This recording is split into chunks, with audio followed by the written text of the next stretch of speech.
Good morning, everyone. It's Mr. Martin here. Today is Wednesday, April the 22nd, and we're going to be looking at the last three questions of our passage this week because, as you know, we do not have school this Friday. So let's go back and get back into our passage. As we know, this is an editing passage because it says any edits that they may make. That means cups, capitalization, usage, punctuation, spelling. Oops, sorry.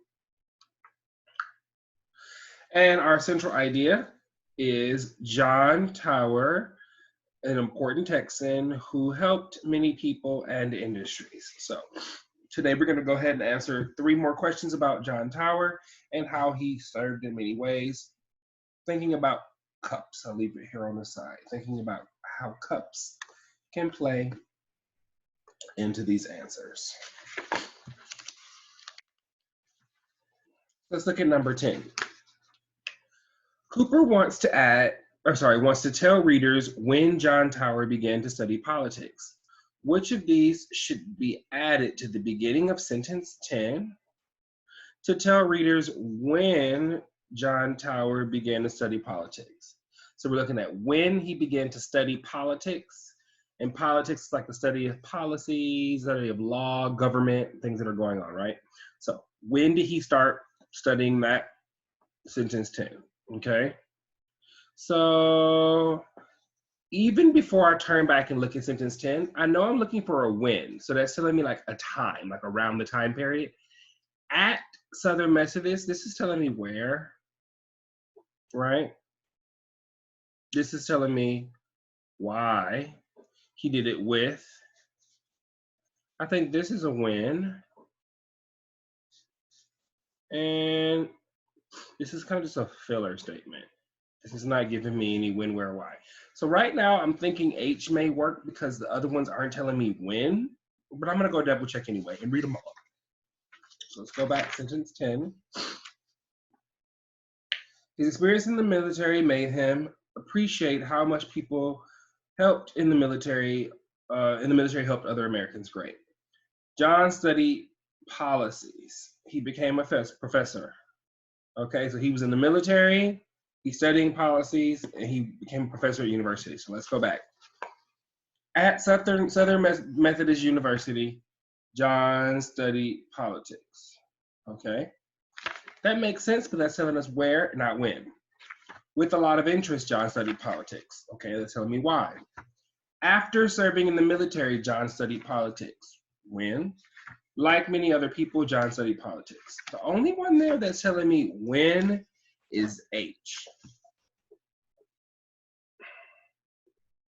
Go ahead and write your IKB before we share ours together. What is your IKB for that?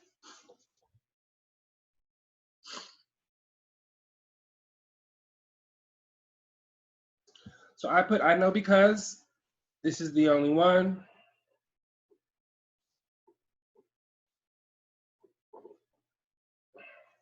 That says when he joined, or sorry, he studied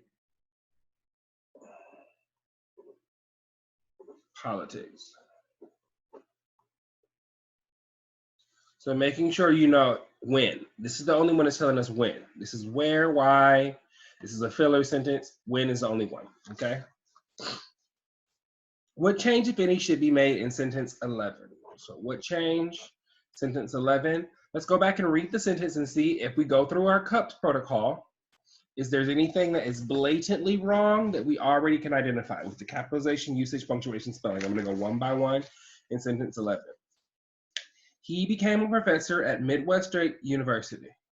He became a professor at Midwestern State University, okay? So let's go ahead and look. Capitalization, beginning, okay, capitalized. Midwestern State University is the name of the school. That should be capitalized. Professor, no, that's fine, okay? Usage, he became past tense a professor at. My nouns match my verbs. Let's look at punctuation. Are there any periods that are missing? No, periods are there. And spelling, he became professor at middle, okay? If I didn't understand how to spell the word professor, I didn't know already, I could already look it up. But because I do know professor is spelled correctly, if you didn't, I would Google that or look in a dictionary, look on dictionary.com or a physical dictionary if you have one, check that spelling. So right now, I don't see any major errors. I'm gonna go look at my answer choices and see. So it says change uppercase he to lowercase he. All right, if I look at that, he comes at the beginning of that sentence. There's no reason for me to make that lowercase because all sentences should start with a capital letter. As I said before, I know that professor has 2 S's and not 1, so that's not the correct change. We already said Midwest State University is the name of the university. That's a proper noun. So that has to be capitalized. We would not lowercase that because that's the name of a university. So for this one, make no change. Okay, there's no make no change. All of these other changes we wouldn't make. Wouldn't lowercase, beginning of a sentence. Professor, 2 S's. Middle State University is the name of the university. That is always capitalized. All right, what's your IKB? What's your IKB?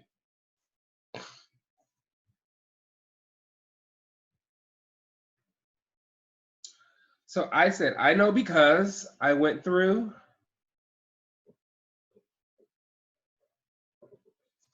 cups and everything was correct. All right, I went through cups. All the parts were there. There was nothing that needed to be changed, okay? Last one. Which of these sentences is not a complete sentence, okay? Which of these sentences is not a complete sentence? So, complete sentence, we have to have a subject, verb, predicate. Mr. Martin is teaching students. Students are listening to Mr. Martin's video, right? So, subject, verb, predicate. Who and what are they doing? Okay. So let's look at all these sentences and make sure they're all complete. Sentence number 4. As a U.S. Senator, he helped shape important laws for over 20 years. Who? He, which is John Tower. What did he do? Help shape laws for 20 years. That is a complete sentence. We have a subject, we have a verb, we have a predicate. He helped shape the laws. He, the verb is helped. What did he help shape the laws? 8. John served on a boat in the Pacific Ocean. Who? John. What did he do? Served on a boat in the Pacific Ocean. He served on a boat. Subject, verb, predicate, there. 16. For example, helping Texas farmers. For example, helping to, okay. Do I have a subject? Who's helping the Texas farmers? I don't think I have a subject.